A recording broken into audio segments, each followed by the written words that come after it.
Hello everyone, welcome back to the new video of this playlist. So आज की video में हम बात करेंगे ऑपरेटर्स के बारे में। सो ऑपरेटर्स इन पाइथन, आपको जहाँ तक याद होगा कि मैंने पहले भी इस चीज़ पे बात किया है। हमने अर्थमेटिक ऑपरेटर्स पहले भी पढ़ा है। तो आज के इस वीडियो में हम बाकी ऑपरेटर्स के बारे में पढ़ेंगे, like comparison operators, logical operators, assignment operators, identity operators, membership, bitwise and etcetera. So सबसे पहले स्टार्ट करते हैं अर्थमेटिक ऑपरेटर से। तो अर्थमेटिक ऑपरेटर्स में हमारे पास कितने टाइप्स के ऑपरेटर्स होते हैं एक बार देख लेते हैं। अर्थमेटिक ऑपरेटर्स में कौन कौन से ऑपरेटर्स होते हैं एक बार डिस्कस करते हैं। तो सबसे पहला ऑपरेटर जो होता है एडिशन ऑपरेटर। एडिशन ऑपरेटर का सिंपल सिंटेक्स यहाँ पे लिखा हुआ है, आप देख सकते हो। ये एक्स हमने एक वेरिएबल बनाया जहाँ पे 10 + 5 दो नंबर है, इंटीजर नंबर है, जिन पे हमने एडिशन परफॉर्म करा रखा है। तो रिजल्ट इस तरीके से आ गया, सब्सट्रैक्शन, मल्टीप्लिकेशन, डिवीजन।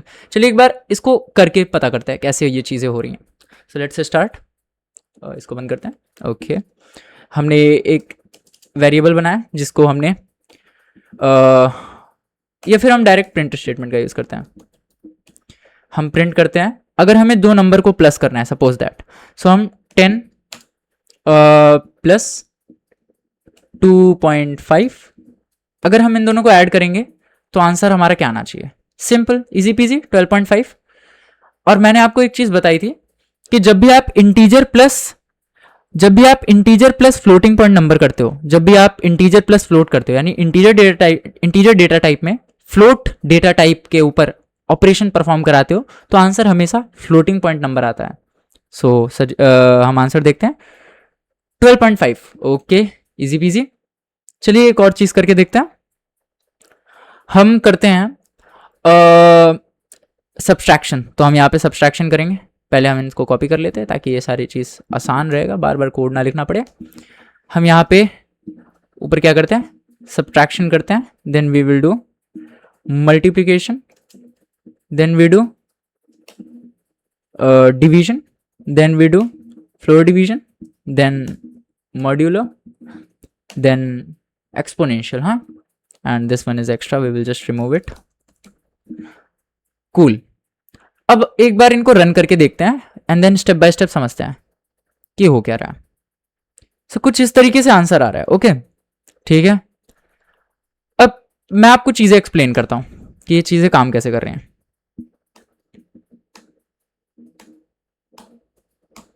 सी, जो एडिशन ऑपरेटर है वो क्या करता है, दो नंबर को अर्थमेटिकली ऐड करता है। अर्थमेटिकली मतलब दो नंबर्स को जब हम ऐड या सब्ट्रैक्ट करते हैं तब जो ऑपरेशन यूज होता है अर्थमेटिक ऑपरेशन होता है। तो ये जो एडिशन, नॉर्मल एडिशन सब्ट्रैक्शन है, ये अर्थमेटिक एडिशन सब्ट्रैक्शन होता है। इसी को हम अर्थमेटिक ऑपरेशन कहते हैं। इसी तरीके से जब हम 10 में से 2.5 माइनस करेंगे तो जो हमारा आंसर आना चाहिए जो 7.5, वो हमारा आंसर आएगा। इसी तरीके से अगर हम नंबर को और आप आसान करना चाहते हो तो you just go for it. Let me do it quickly. Change कर देते हैं नंबर ताकि रिजल्ट समझने में आसानी हो। इसको 4 कर देते हैं। Let's do it 3 and let's do it 2। ना इट्स ऑल गुड। अब थोड़ा समझने में आसान होगा। सब्सट्रैक्शन जस्ट सब्सट्रैक्शन करेगा। हम इसको ये भी कर सकते हैं, इसमें कोई प्रॉब्लम नहीं आने वाली। Wait, where is my cursor?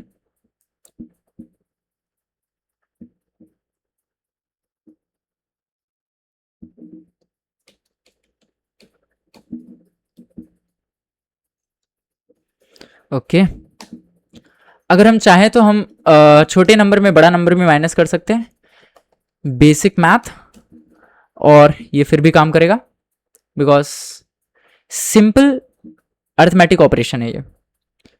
अगर हम ये सिंबल आप देख रहे हो, ये मल्टीप्लिकेशन के लिए यूज होता है।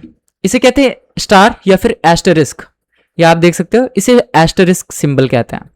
ये मल्टीप्लिकेशन के लिए यूज होता है।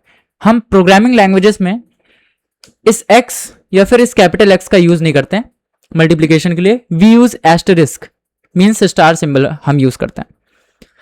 अब होता है एक डिवीजन। डिवीजन जो ऑपरेशन है कि अर्थमेटिक ऑपरेशन में क्या बेसिक ऑपरेशंस क्या आता है? Addition, subtraction, multiplication, division, that's it. या फिर एक एक्सपोनेंशियल कर लिया, तो ये हमारा एक्सपोनेंट हो गया। लेट्स मूव इट हियर, एक एक्सपोनेंट हो गया। तो ये ऑपरेशन हमारे बेसिक अर्थमेटिक ऑपरेशन होते हैं। अगर हमने 10 इंटू 2 किया है तो इसका आंसर क्या आना चाहिए? 20। इजी पीजी 20 आंसर होगा इसका। चलो हम आउटपुट निकाल लेते हैं। 20 इसका आंसर है। गुड, बहुत अच्छी बात है। इसका आंसर क्या होना चाहिए? लेट्स सी, इसका आंसर क्या आ रहा है? 100 आ रहा है। सो बढ़िया है। 10 टू द पावर 2 क्या होना चाहिए? 100 होना चाहिए, तो सही आंसर आ रहा है। इसका आंसर चेक करते हैं। 3.33333 up to some precision point. तो ये डिवीजन कर रहा है। अच्छा, एक काम करते हैं, इस वैल्यू को चेंज करते हैं। एक काम करते हैं, 5 करते हैं। अब इसको रन करते हैं। देन वी विल सी कि जब हमने डिवीजन किया, डिवीजन कौन से पे है? 1 टू थर्ड लास्ट पे डिवीजन है हमारा। जब हमने डिवीजन किया, डिवीजन ऑफ 10 विथ 5, तो आप देख सकते हो हमें एक फ्लोटिंग पॉइंट नंबर रिटर्न हुआ है। तो डिवीजन जो होता है वो चाहे आप इंटीजर नंबर का करो, चाहे आप फ्लोटिंग पॉइंट नंबर का करो, हमेशा जो हमारी वैल्यू रिटर्न होती है वो एक फ्लोट नंबर होती है। ये चीज भी दिमाग में घुसा लेनी है आपको। फिर हमारे पास एक ऑपरेशन होता है जिसे हम कहते हैं फ्लोर डिवीजन। फ्लोर डिवीजन कैसा होता है, इसको समझने के लिए आपको मैं एक एग्जांपल से बताता हूं। तो होता क्या है कि जो डिवीजन होता है, लाइक अगर आप इसको 3 से डिवाइड करोगे, जब हम इसको 3 से डिवाइड कर रहे थे तो आंसर क्या आ रहा था? एक मिनट हम चेक करते हैं। जब हमने इस लाइन को 3 से डिवाइड किया था तो आंसर क्या था? Wait, let us select this and run again. जब हमने इसे 3 से डिवाइड किया था तो आंसर था 3.3333 अप टू सम पॉइंट्स। फिर उसके बाद अप टू सम पॉइंट्स, यहां पे 3.33 था। तो अगर हमने सेम चीज को 3 से डिवाइड किया तो क्या होगा? देखो, यहां पे भी डिवीजन है, यहां पे भी डिवीजन है, दोनों डिवीजन के ही टाइप हैं, बट ऊपर वाला नॉर्मल डिवीजन है, नीचे वाला फ्लो डिवीजन है। मैं यही आपको समझाना चाहता हूं कि ये फ्लो डिवीजन क्या करता है। उसके लिए हम समझते हैं, सेम वैल्यू ले लेते हैं और चेक करते हैं कि क्या डिफरेंसेस हैं। ऊपर वाले में कुछ डेसिमल प्रिसीजन आया था, इसमें क्या आएगा? सिर्फ 3।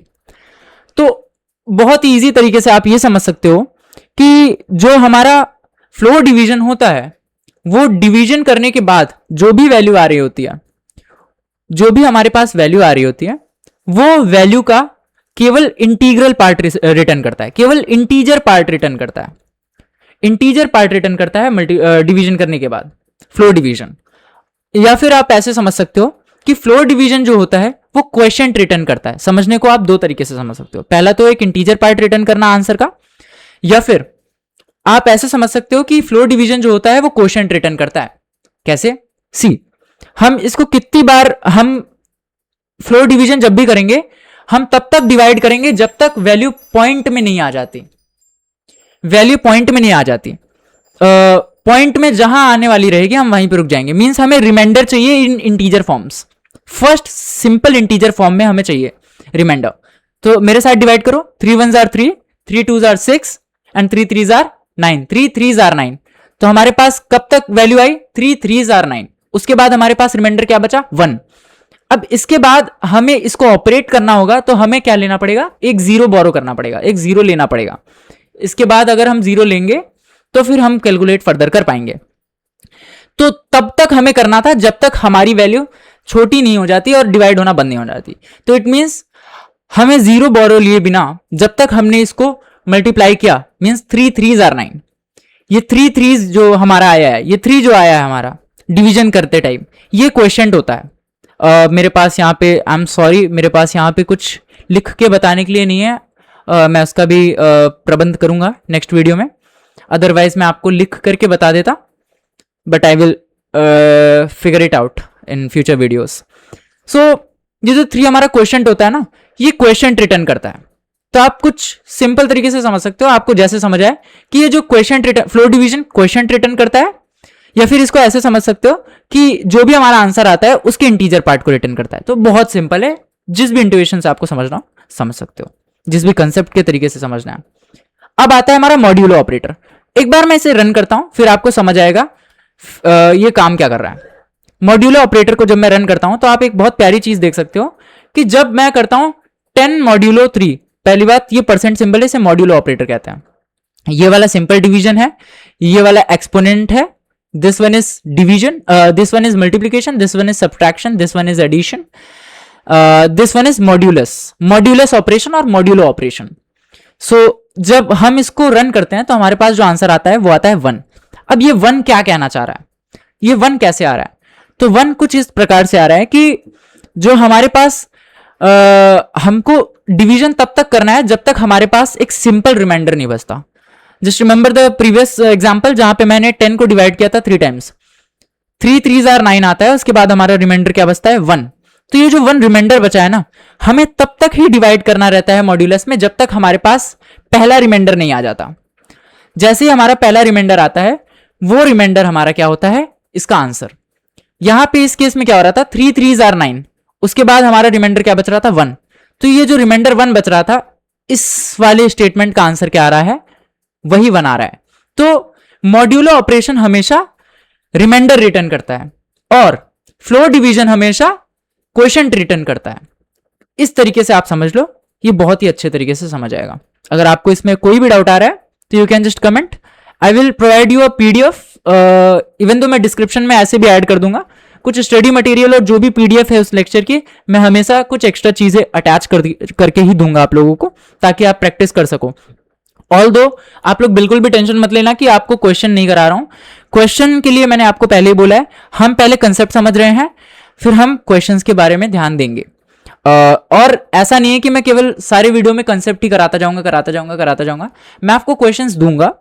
जब मेन कंसेप्ट्स आएंगे जहां पे हमें लॉजिक अच्छे से बिल्ड करना होगा तो हम यहां पे भी क्वेश्चंस करेंगे, और मैं आपको अलग से भी क्वेश्चंस की प्लेलिस्ट बना के दूंगा, मतलब क्वेश्चन की सेपरेट वीडियो बना के दूंगा जहां पे हम केवल क्वेश्चंस और लॉजिक बिल्डिंग पे ध्यान देंगे. एंड फिर हम अलग से पीडीएफ भी डिस्कस करेंगे, क्वेश्चंस भी डिस्कस करेंगे, और काफी सारी चीजें जो हैं ऑन द वे हैं. So don't panic about it. फिर हम आते हैं नेक्स्ट कंसेप्ट पे, which is comparison operators. Comparison operator नाम से ही पता चलता है कि ये कुछ कंपेयर करने में हेल्प करते हैं. तो use to compare the value, और कंपैरिजन ऑपरेटर का जो भी आंसर आता है वो बूलियन डेटा टाइप में आता है, ट्रू एंड फॉल्स. तो केवल 2 ही चीज में इनका आंसर आता है, ट्रू एंड फॉल्स. कौन कौन से टाइप के होते हैं कंपैरिजन ऑपरेटर्स? ये इन टोटल 5 होते हैं, which is equal to operator, not equal to operator, greater than, less than, greater than equal to operator. Okay, greater than equal to operator, और एक और होता है less than equal to operator. Total 6 होते हैं, sorry my bad, मैंने 5 बोला, total 6 होते हैं. Now let's start this. एक बार हम क्या करते हैं, हम लिख लेते हैं.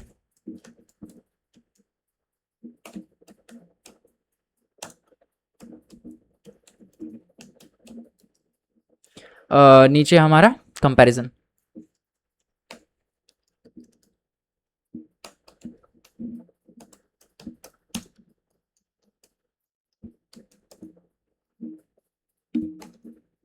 कंपैरिजन ऑपरेटर्स हम पढ़ते हैं. So what are comparison operators? तो नाम से पता चल रहा है कि कंपैरिजन ऑपरेटर चीजों को कंपेयर करने में हेल्प करते हैं.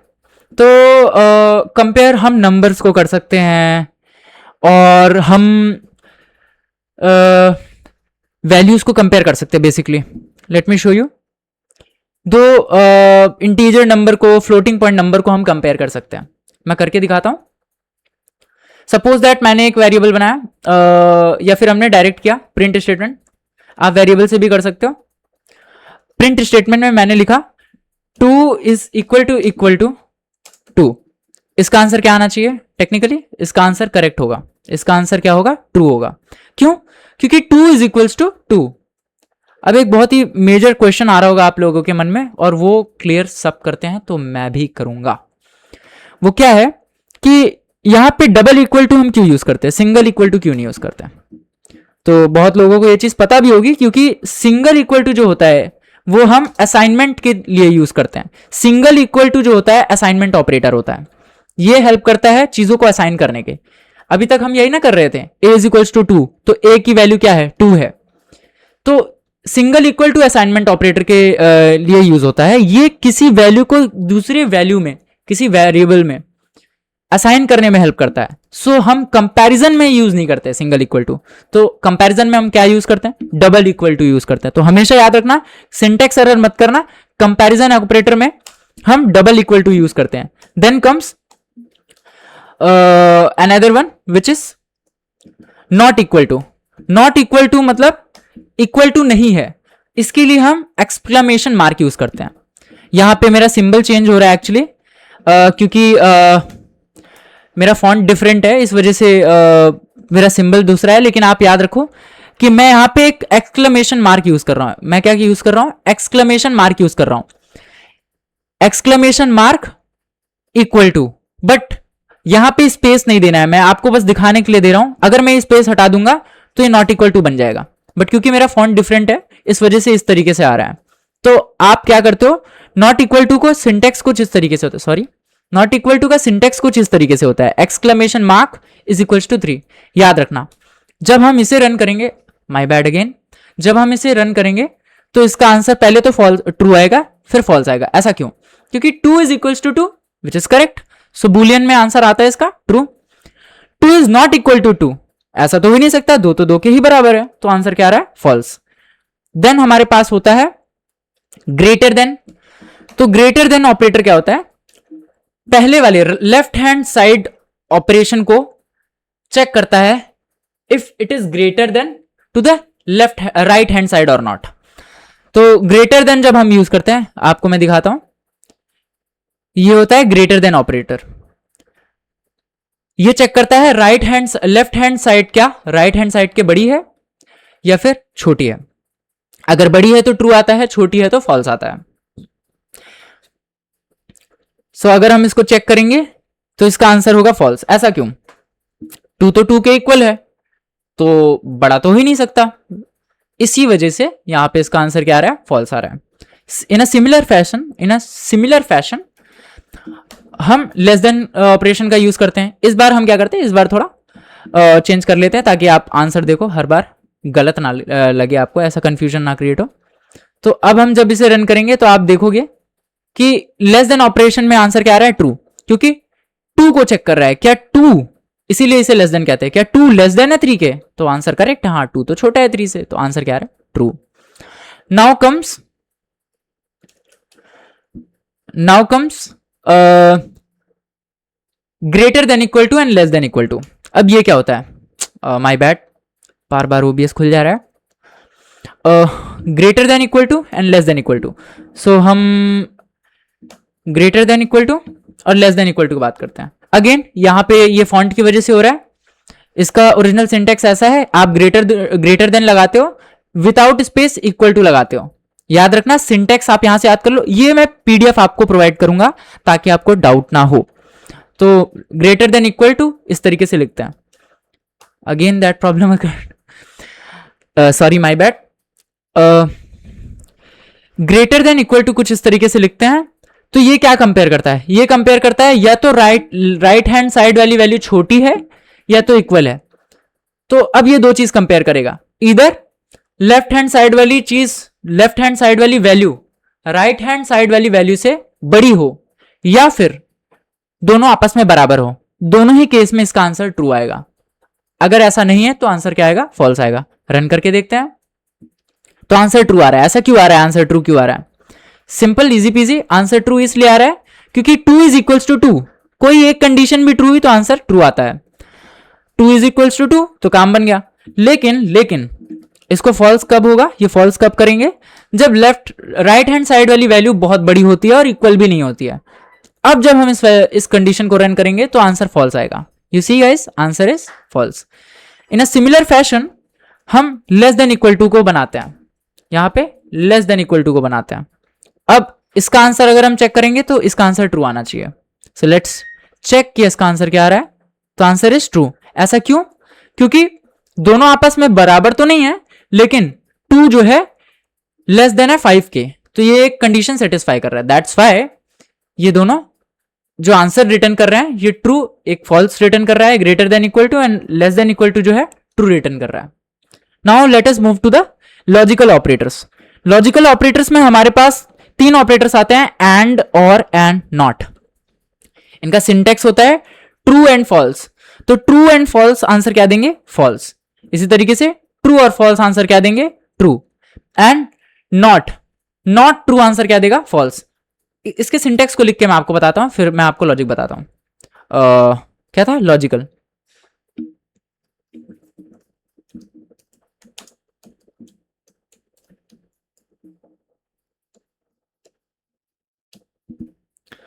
ओके, लॉजिकल ऑपरेटर्स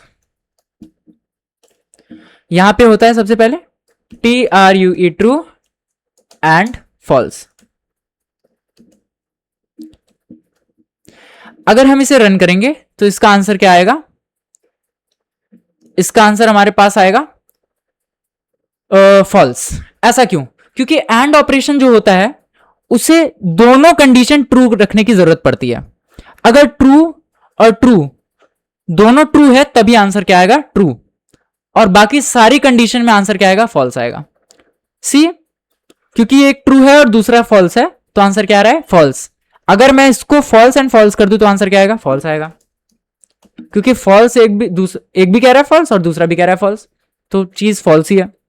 लेकिन दिक्कत तब आएगी जब एक कुछ और कह रहा है दूसरा कुछ और कह रहा है, इसका मतलब है कि कोई तो एक झूठ बोल रहा है। That's why the answer is false. मैंने बताया था कि बूलियन ऑपरेशन और या फिर बूलियन जो डेटा टाइप है उसे हमेशा कैपिटल में लिखते हैं और ये एक रिजर्व कीवर्ड है। अब आते हैं हम दूसरे ऑपरेटर पे, विच इज और ऑपरेटर। और ऑपरेटर को किसी एक के ट्रू होने की जरूरत है तो आंसर ट्रू रिटर्न करता है। अगर हमारे पास कोई भी एक वैल्यू जो है ट्रू है तो आंसर क्या रिटर्न करेगा? ट्रू रिटर्न करेगा। Let me show an example. True और फॉल्स, हमारे पास एक भी वैल्यू ट्रू होगी तो आंसर क्या आएगा? ट्रू आएगा। इसी वजह से ट्रू आंसर आ रहा है। अगर मैंने यहां पे भी ट्रू कर दिया तो आंसर क्या आएगा? ट्रू आएगा। इजी पीजी, इसका भी आंसर ट्रू आएगा। अगर मैंने पहले वाले को फॉल्स कर दिया दूसरे वाले को ट्रू कर दिया तो भी आंसर क्या आएगा? ट्रू आएगा। क्यों? क्योंकि इसे केवल एक वैल्यू चाहिए ट्रू, तो वो ये मान जाएगा कि कोई भी एक। और का मतलब होता है कोई भी एक, एंड का मतलब होता है साथ साथ, तो इन दोनों को साथ साथ ट्रू होना पड़ेगा in order to be true, और बाकी सारे केसेस में ये फॉल्स होंगे। इसी तरीके से और का मतलब होता है कोई भी एक, इसी वजह से कोई भी एक भी अगर ट्रू हो गया ना तो आंसर क्या आ जाएगा? ट्रू आ जाएगा। Now we move to the next one which is not. So not operator क्या करता है? नॉट लॉजिकल ऑपरेटर हम इस तरीके से यूज करते हैं, नॉट ट्रू। सो ये कहता है कि ट्रू का नॉट वर्जन वो रिटर्न करो जो कि ट्रू ना हो। हम नॉट ऑपरेटर के बाद जो लिखते हैं उसका जस्ट अपोजिट रिटर्न होता है। अब हमने नॉट के बाद ट्रू लिखा है तो ट्रू तो एक बुलियन ऑपरेशन है, तो ट्रू का बुलियन ऑपरेशन क्या आता है? ट्रू का अपोजिट बुलियन ऑपरेशन क्या आता है? फॉल्स आता है। तो इसका आंसर क्या होना चाहिए? False. Let us run this और हम चेक करते हैं कि क्या इसका आंसर फॉल्स आ रहा है। ऑफ कोर्स फॉल्स आ रहा है। क्यों? क्योंकि ट्रू नहीं आना है तो क्या आना है? फॉल्स आना है। एंड अगर फॉल्स नहीं आना है तो क्या आना है? ट्रू आना है। Easy PG. लेट्स चेक कि क्या अगर हम नॉट फॉल्स करेंगे तो आंसर ट्रू आएगा? इसका आंसर फॉल्स आना चाहिए। इसका आंसर फॉल्स आना चाहिए। इन दोनों को रन करते हैं and let's check. Yup, correct answer. So जब हमने कहा कि नॉट ट्रू तो इसका आंसर फॉल्स आया, क्योंकि अगर ट्रू नहीं रिटर्न करना है तो आंसर क्या रिटर्न होना चाहिए? फॉल्स। इसी तरीके से अगर फॉल्स रिटर्न नहीं चाहिए तो क्या आंसर रिटर्न होना चाहिए? ट्रू। ये हो गए हमारे लॉजिकल ऑपरेशन। इनका यूज होता है, काफी ज्यादा यूज होता है इनका, जब हम इफ एल्स कंडीशन स्टेटमेंट लिखते हैं तो हम इनको जब आगे पढ़ेंगे कंडीशनल स्टेटमेंट तो हम इनको यूज करना सीखेंगे काफी कॉम्प्रिहेंसिव वे में। Let's go to the next one which is assignment operators. Assignment operators का भी काफी इंपॉर्टेंट रोल होता है जब हम लूप्स का यूज करते हैं। जब हम लूप्स बनाते हैं तो बहुत ही ज्यादा यूज करते हैं असाइनमेंट ऑपरेटर्स का। फिर आती है हमारी identity operators, membership, bitwise and rest of the operators. So आज की इस वीडियो में मैं आपको केवल असाइनमेंट ऑपरेटर्स तक बताऊंगा। नेक्स्ट आने वाली वीडियो में मैं आपको आइडेंटिटी, मेंबरशिप, बिटवाइज जो बचे हुए ऑपरेटर्स हैं उनके बारे में बताऊंगा। सो लॉजिकल ऑपरेटर्स, असाइनमेंट ऑपरेटर्स बच रहे हैं। सो असाइनमेंट ऑपरेटर्स, मैंने पहला असाइनमेंट ऑपरेटर बताया आपको,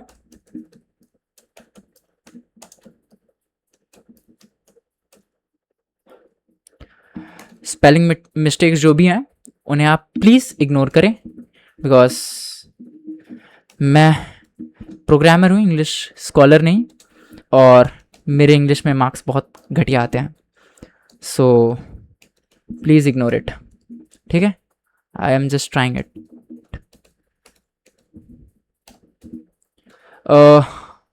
ओके, असाइनमेंट ऑपरेटर्स। सो हम अगेन इसको चेक करेंगे एक प्रिंट स्टेटमेंट से। हम कहते हैं कि प्रिंट स्टेटमेंट से नहीं, एक्चुअली चलो कोड लिखते हैं इसके लिए। इन सब को हम कोड लिख करके बाद में यूज करेंगे। अभी हमने इसको प्रिंट स्टेटमेंट से समझा है, ऐसा मत समझना कि इसके मैंने वैरायटी ऑफ एग्जांपल नहीं दिए, समझ में नहीं आ रहा है। जैसा कि आप अगर पहले से वीडियो देख रहे हैं और आप समझने की कोशिश कर रहे हैं इस प्लेलिस्ट के हर एक वीडियो को, तो आपको समझ आ रहा होगा कि हम चीज़ों को अच्छे से कवर कर रहे हैं, चीज़ों को डीप में कवर करने की कोशिश कर रहे हैं और उस वे में कवर करने की कोशिश कर रहे हैं कि हर किसी को समझ आए।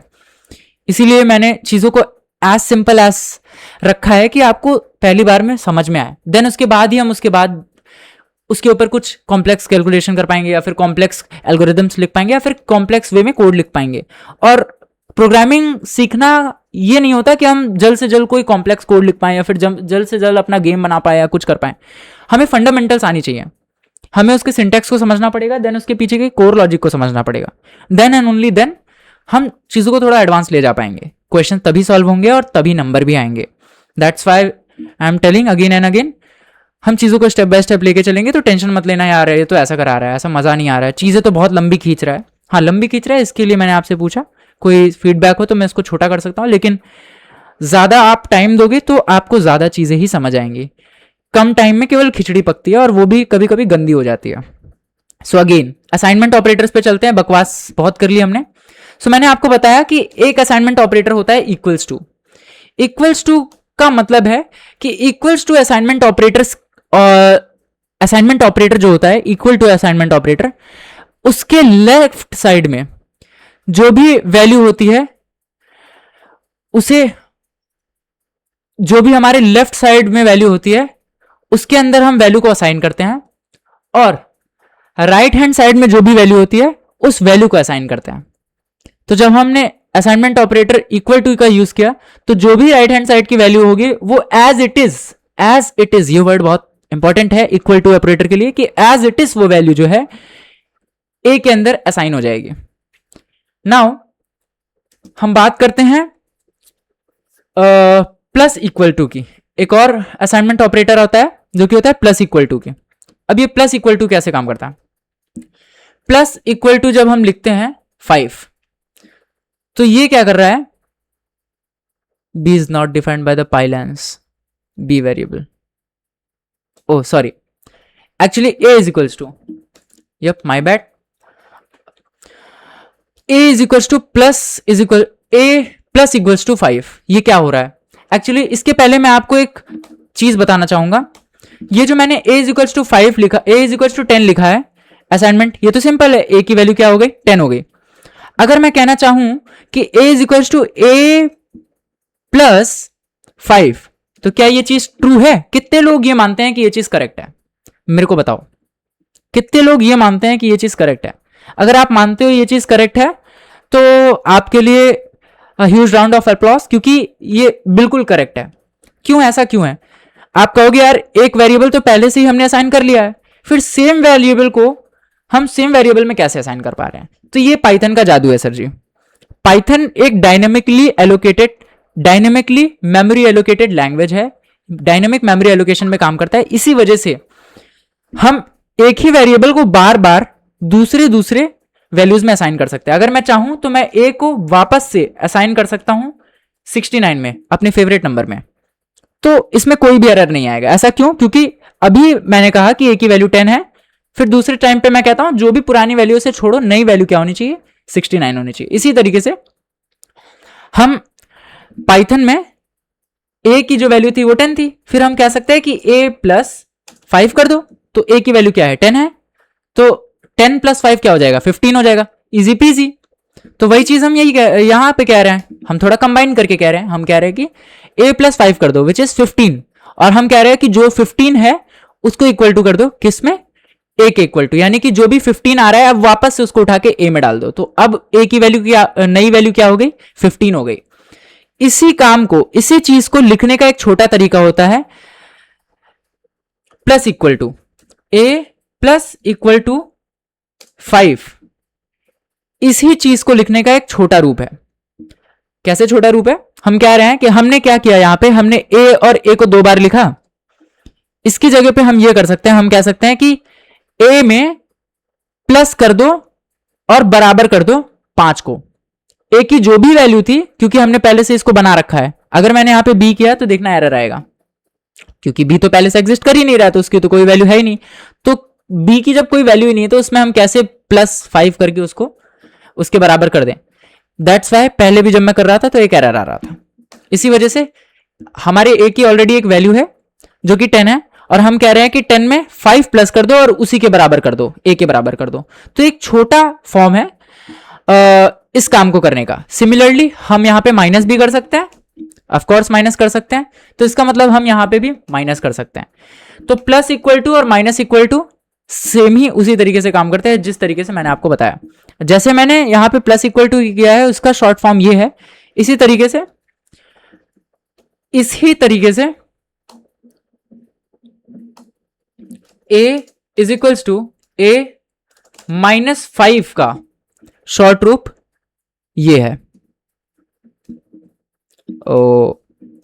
ये है। समझ में आ रहा है? इसी तरीके से अब आपको सब समझ आ गया होगा। अब आपको, मुझे नहीं लगता कि आपको कोई डाउट होगा। इसी तरीके से मल्टीप्लीकेशन यूज होता है।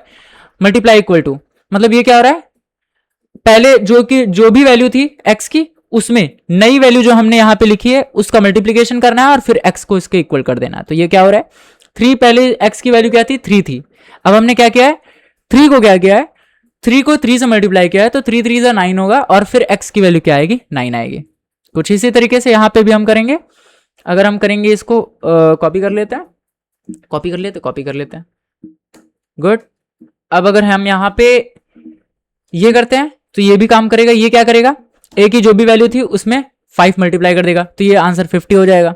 इसी तरीके से मॉड्यूलो करेंगे तो जो भी वैल्यू थी a की, पहले जो भी वैल्यू थी उसको 5 से मॉड्यूलस करेगा, जो भी रिमाइंडर आएगा उसको a के बराबर कर देगा। इसी तरीके से डिवाइड इक्वल टू करेगा। डिवाइड इक्वल टू क्या करता है, जो भी वैल्यू थी उससे 5 डिवाइड करेगा और जो नई वैल्यू आएगी उसको a के बराबर कर देगा।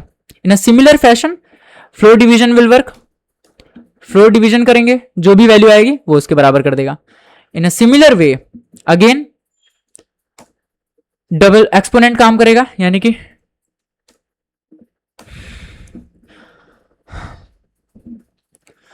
मल्टीप्लिकेशन इस तरीके से काम करेगा, जो भी वैल्यू पहले थी उसकी पावर 5 हो जाएगा, यानी कि 10 अगर वैल्यू थी हमारे पास तो 10 रेज टू द पावर 5 होगा और उसका जो भी कैलकुलेशन, जो भी आंसर आएगा वो बराबर होगा a के। तो हम अगर रन करके देखें इस चीज को, ये पूरी कथा को अगर हम रन करके देखें, इस चीज को हटा देते हैं, तो हमने इतना कोड लिख लिया है, तो अब हम इसको रन करके देखते हैं तो आपको ये सारी चीजें वेरीफाई हो जाएंगी जितनी मैंने बकवास किया। So let's check. Sorry, I think so कोई गड़बड़ी है मेरे कंसोल में, आउटपुट कंसोल में। Let me check it. Okay, sorry, मेरे ब्रेन में गड़बड़ी है एक्चुअली, आउटपुट कंसोल में नहीं सर जी। सो एक्चुअली मैंने ए को प्रिंट नहीं किया है। Let me quickly print the value of A. Print A, done. अब मैं हर एक ऑपरेशन के बाद ए को प्रिंट करके देखता हूं, डन।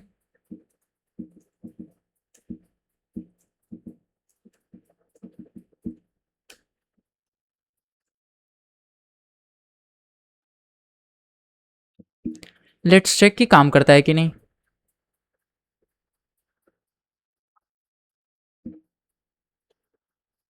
अब आप देख सकते हो कि वैल्यू आ रही है।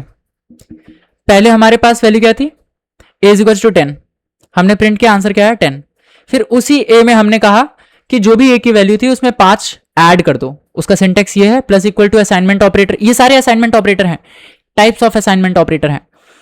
तो इसने ऐड किया और आंसर आया 15। अगेन हमने कहा 5 माइनस कर दो, तो 15 अब वैल्यू थी a की। आप देखते जाओ, अब अपडेटेड वैल्यू क्या हो गई थी, 15। 15 में से क्या माइनस किया, 5, तो वैल्यू क्या आई, 10 आ गई। अब हमने कहा कि मल्टीप्लाइड बाई 5, तो आंसर क्या आ गया, 10 में इंटू 5 क्या, 50 आ गया। आंसर क्या आया, 50। देन वी सेड कि हमको ये फ्लोर डिवीजन करना है।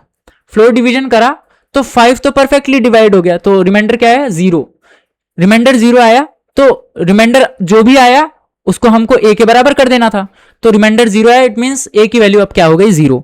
अब क्योंकि a की वैल्यू 0 हो गई तो ये सारे वैल्यू 0 आएंगी, इसी वजह से आप ये वैल्यू भी 0 देख रहे हो, ये वैल्यू भी और ये वैल्यू भी 0 देख रहे हो आप। आई होप कि आपको समझ आ गया हो। अगर हम इसको चेंज करेंगे, अगर मैं इसको चेंज करता हूँ बाई चांस मैं इसको 3 करता हूँ, तो अब आउटपुट चेंज हो जाएगा। अब कोई ना कोई वैल्यू आनी चाहिए इनकी जगह पे। तो नाउ यू गाइस सी कि अब आउटपुट चेंज हो गया। अब 53 से कंप्लीटली डिविजिबल नहीं है, इसीलिए आंसर क्या आ रहा है 2 आ रहा है। और सिंपल डिवीजन में आंसर क्या आ रहा है 0.4 आ रहा है। फ्लोर डिवीजन का आंसर क्या आ रहा है 0 0, और इसका आंसर क्या आ रहा है 0 0 0, क्योंकि एक बार 0 हो गया तो हमारी a की वैल्यू अपडेट होकर 0 हो गई। इस तरीके से हम करते हैं असाइनमेंट ऑपरेटर्स को यूज। असाइनमेंट ऑपरेटर बनाते हैं और असाइनमेंट ऑपरेटर का यूज, जितने भी मैंने ऑपरेटर्स बताए हैं इनको हम लोग जहां पे हमारा एप्रोप्रिएट इनका यूज होगा वहां पे एक बार रिकॉल करेंगे और उनको किन किन तरीकों से हम यूज कर सकते हैं और कैसे कैसे कर सकते हैं वो चीज मैं आपको वहीं पे बताऊंगा। एक कुछ और ऑपरेटर्स बच गए, जैसा कि मैंने बताया आइडेंटिटी ऑपरेटर, मेंबरशिप, बिटवाइज, ये ऑपरेटर्स बच गए हैं। ये ऑपरेटर्स हम नेक्स्ट वीडियो में डिस्कस करेंगे। उसके बाद एक बहुत ही इंपॉर्टेंट कंसेप्ट है which is called operator precedence. Operator precedence के बारे में हम उसके बाद बात करेंगे and then we will move to the next video lecture, जहां पे हम कुछ और चीजों को डिस्कस करेंगे और कुछ लॉजिक को डिस्कस करेंगे और कुछ क्वेश्चंस को डिस्कस करेंगे और कई सारे क्वेश्चंस आपको दूंगा जहां पे आप क्वेश्चन सॉल्व कर पाओगे। तब तक के लिए thank you very much, signing off.